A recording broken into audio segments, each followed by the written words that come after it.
Hey there, Alexandre. How you doing? Hey, doing great. So we were speaking about, can you reframe it for me, please? Yeah, totally. The concept that I feel like I'd love to dive into today with you is all about functionality.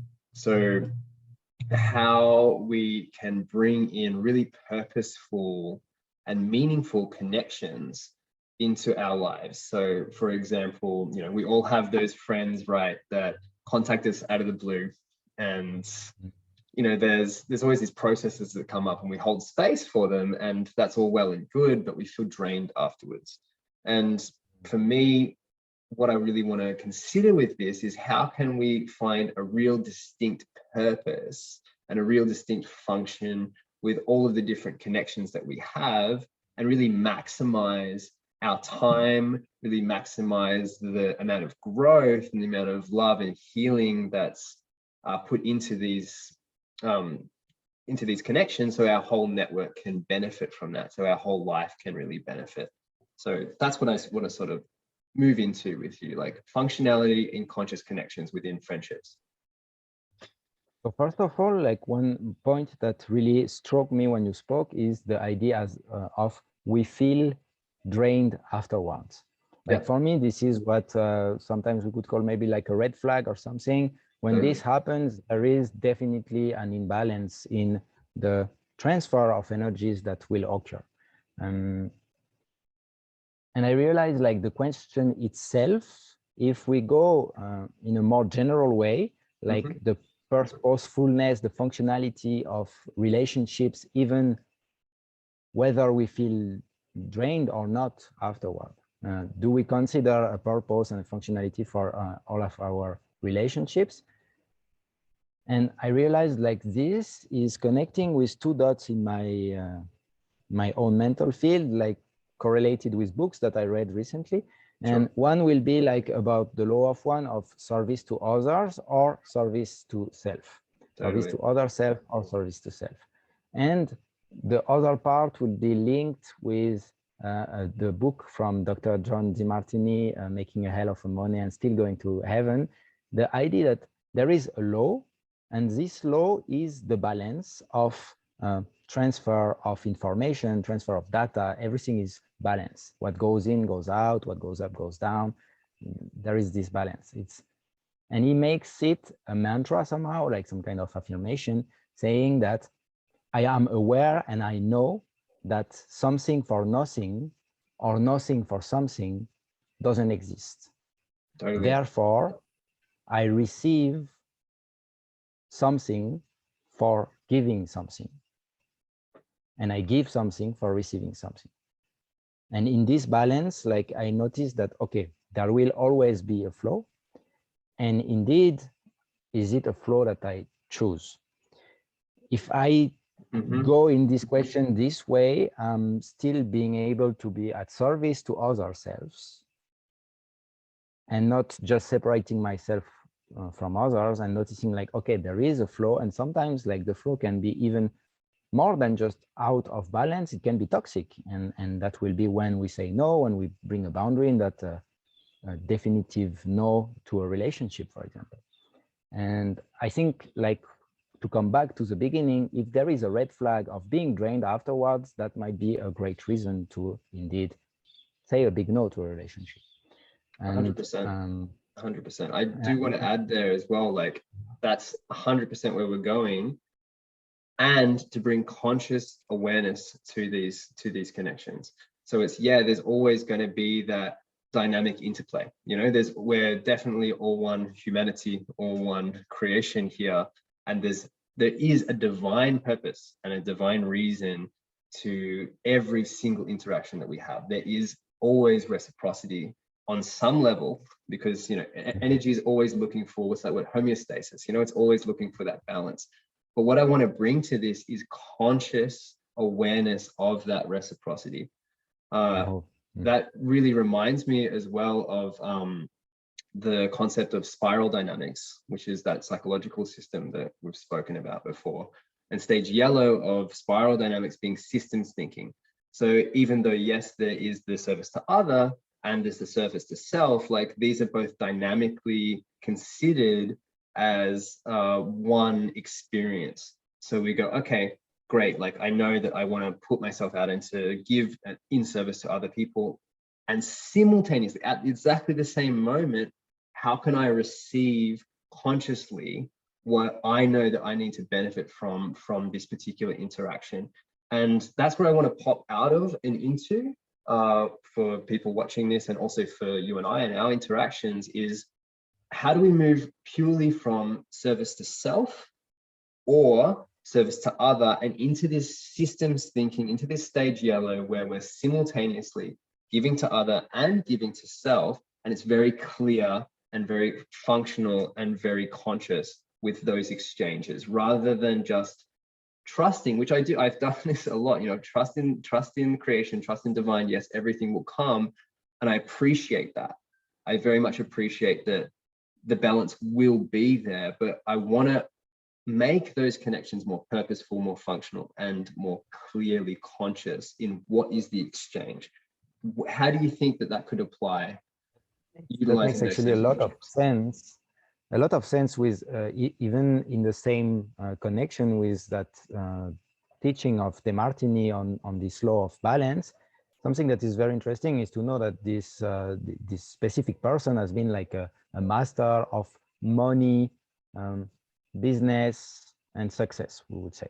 And in this, like, that's one of the great aspects of money, is that it can be used as a tool to bring consciousness to the balance of whatever is being moved between us. And the challenge that I find for myself in this is that, as you know, I work as a coach. And so I work doing like, that's been the process I went through. I created for myself an income activity that kind of suits what I naturally do. The separation becoming difficult to find sometimes between people coming for counseling that are friends and people that are exactly clients. I actually even have friends who became clients and friends who never really became client, but do ask for my service somehow. And where it is still a challenge for me is to to find the like, when a friend, for example, comes to me and asks to pay me for my service, I'm like, yeah, wow, amazing, that's fine. That's the other part that is more difficult. And how do I answer to something if, for example, it drains me? I might consider asking for money, for example, and so I don't have necessarily to cut the relationship with that person. And I noticed that for myself, I don't really handle this perfectly, and I don't have the answer that actually I think is coming to me through experience right now, and through this talk as well. Something that I definitely take for myself, and I want to keep with me afterward, is the idea of bringing consciousness to that. Is not to just go through relationships like we don't have the choice, but actually to hold ourselves worthy of conscious exchange in our relationship. So we actually cultivate the relationship that nourishes our beings, really. Yeah, I really love that there is this ability to feel completely full after interactions, because we've put that awareness and we've put that conscious intent to say, hey, okay, this is what I want to receive out of this. This is how this can bring fulfillment to me. I guess one of the ways that I've started to bring functionality into my connections is to really deeply have a look at it, really deeply analyze and go like, what's working with these people, what's not working with this people, what's worth it for me here and what's not worth it for me here. And having that hard look like at myself, having that hard eye, like being really critical, not in a judgmental way, not in a way that's like harsh, but utilizing that power of the analysis and the inner critique to go, okay, being really, really honest with myself, does this serve me or not?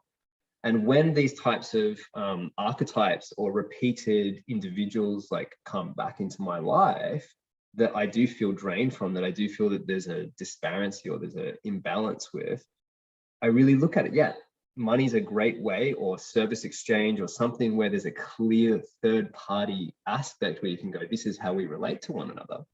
But if there's not that, if there's not this third point of connection, then we've got to observe these patterns. We need to observe these archetypes, observe these types of interactions we're having, and say, is this purposeful for me? Is this functional? What am I getting out of this? What am I giving to this person? And if it's not clear, then I find letting that energy go, clarifying in our mind the type of energy that we'd love to fill that space, and then actively seeking for it and surrendering to the fact that it will come in its own time simultaneously.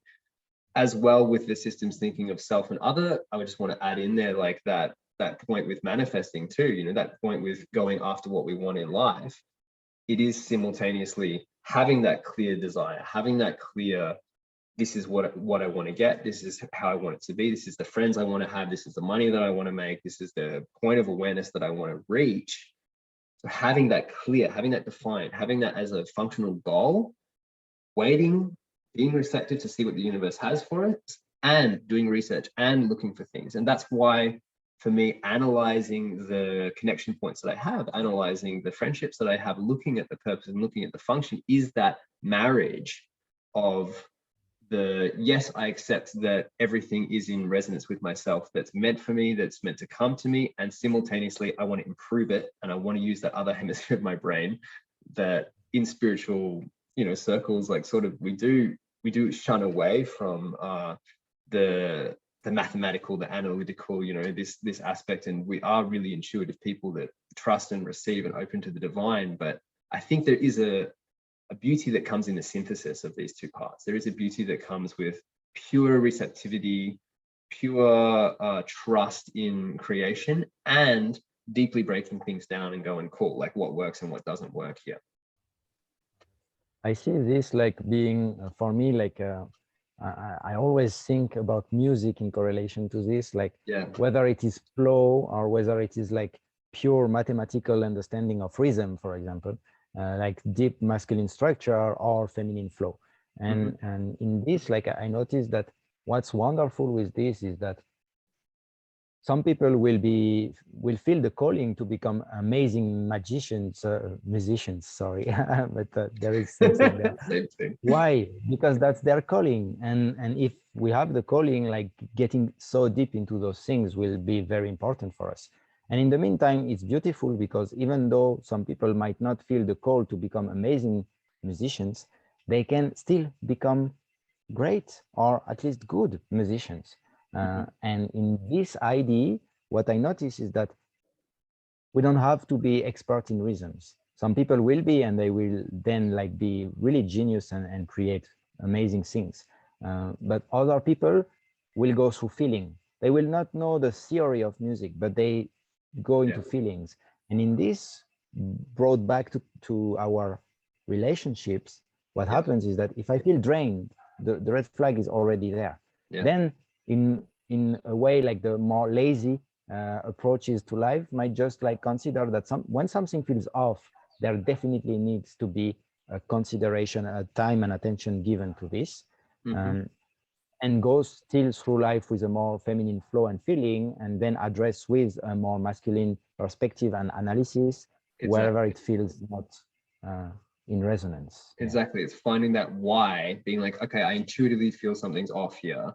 I feel that there's something that needs to be improved, and then allowing the, what is that? What's going on here? How can I break that down? And that's where these two parts really come into balance. It's like, okay, what's the function here? What's the purpose here?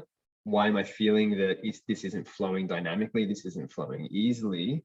And okay, what are the reasons for that? What can I improve? How can I use that masculine aspect to isolate certain parts? Because nothing's ever, you know, the things that we break it into, like this, it's everything's so multidimensional and so multifaceted that we can't possibly get the total reasoning through that masculine side of things. It has to be the more expansive feminine state. And there's still purpose to being like, well, these are the things I can control, so I'll do the best I can with them. And these are the things I can't control. So I surrender to that and I still trust.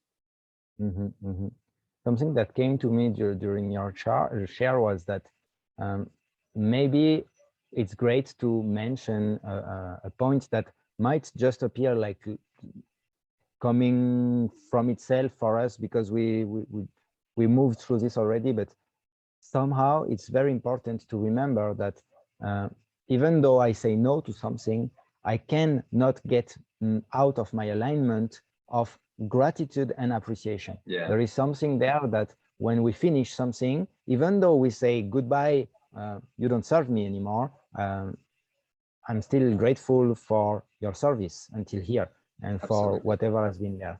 And this point, like to me, might also be something that can bring people to not end things because they're not ended well. So after there is like a feeling of fear of, oh, if I don't end it well, then I leave this energetic link open.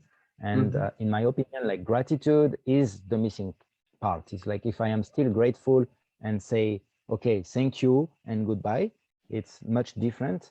And in there, like there is also the calling for the next step. The next energy will come easier.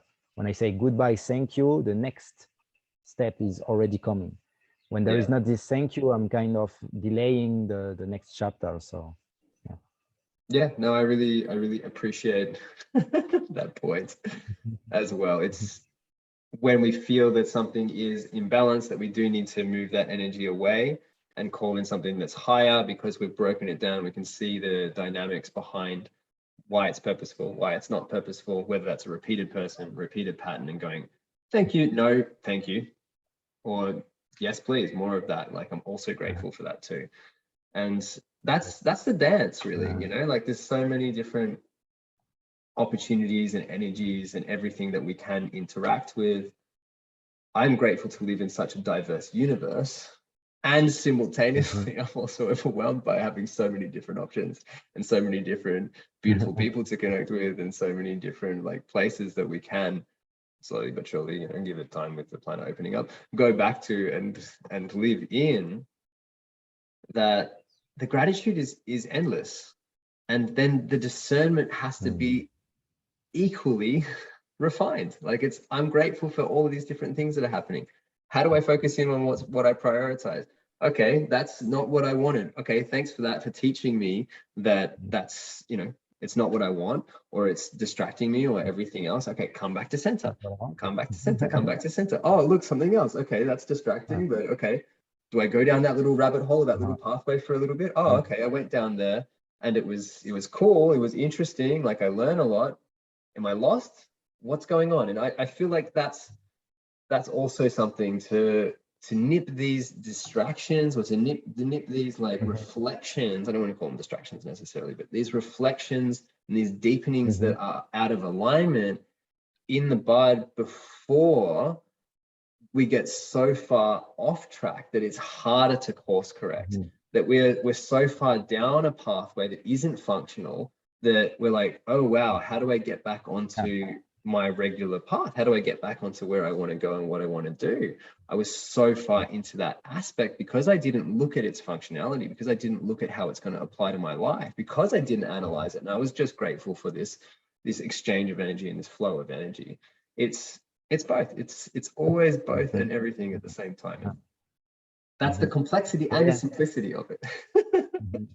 And this both is also something that we can extend to the idea of like, okay, I'm goal oriented in a moment, and because I'm goal oriented, yeah, like there is this essentialism philosophy of considering that actually a good 90, some people will go as far as 99, but a good 90% of things are just noise, and the rest is the essential part. And like refining to the essence is really what we want. In many ways, like this sentence can be understood in many ways and still is right. Like we want to refine to the essence, and refining to the essence also is like one part of the breath. It's like a breathe in or a breathe out as you wish, but there needs to be like the other polarity, which is actually like chilling down about things and relaxing as well. And I believe that both sides will make the other stronger. Is that the more we have of this one, the deeper the relaxation comes when we chill down. And the deeper we chill down and relax, then the more discernment and clarity we can have into this part of more essentialism seeking. Yeah, exactly. And I feel that that's super relevant right now to, we're in Aquarius season, we're approaching a Leo full moon. And, you know, that Leo full moon being all about like enjoyments, luxury, pampering, fifth house, you know, like super just enjoying the finities of life. And the Aquarius being mental analytical systems and how to improve technology, how to, you know, advance into the future. And it's cool to observe that polarity, to observe those two two ends of the spectrum as being intimately connected. Like the more that there is this networking, the more that there is this interplay of all of these different aspects that can improve systems, that can like function at a higher level, that can progress and assist in development, there is also then, as you were saying, the deeper capacity to receive, to enjoy, to be in pleasure, to be decadent, to be, you know, over the top. And both of those serve the function. We can't neglect one or the other. It's actually a very interesting polarity for me, as my destiny axis is in this line, my north node being in Aquarius and south node in Leo.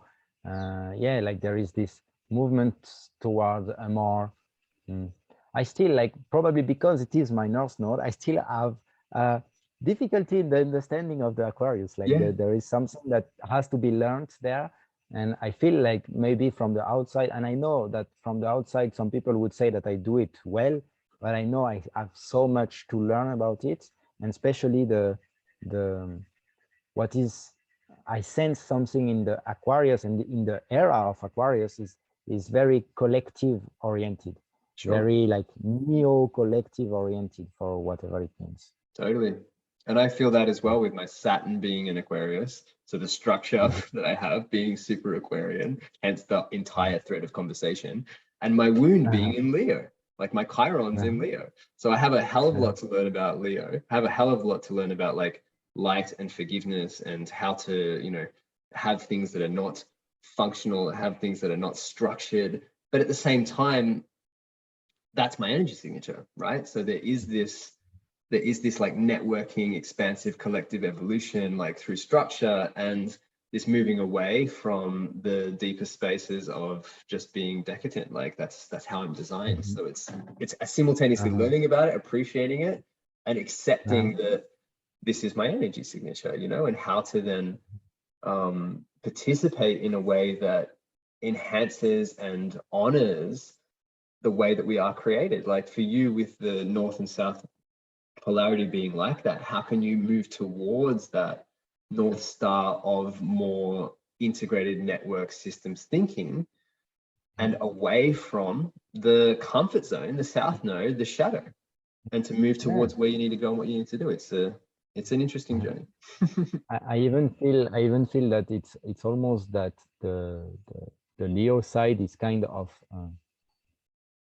like there is traps and zones that can be sliding a little bit, but most of it is quite under control. And it's almost natural for me to understand what Leo is about and where it serves me, where it doesn't, and things like that.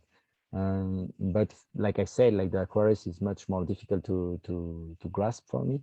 But I'm also noticing the presence of Leos around me. So this full moon will be very interesting. Absolutely. All right, brother. Well, thank you for your time. Thank you for coming to chat. And happy full moon to everybody who's observing this and watching this. Full moon. Yeah. All right. Peace, brother. Thanks very much, dude.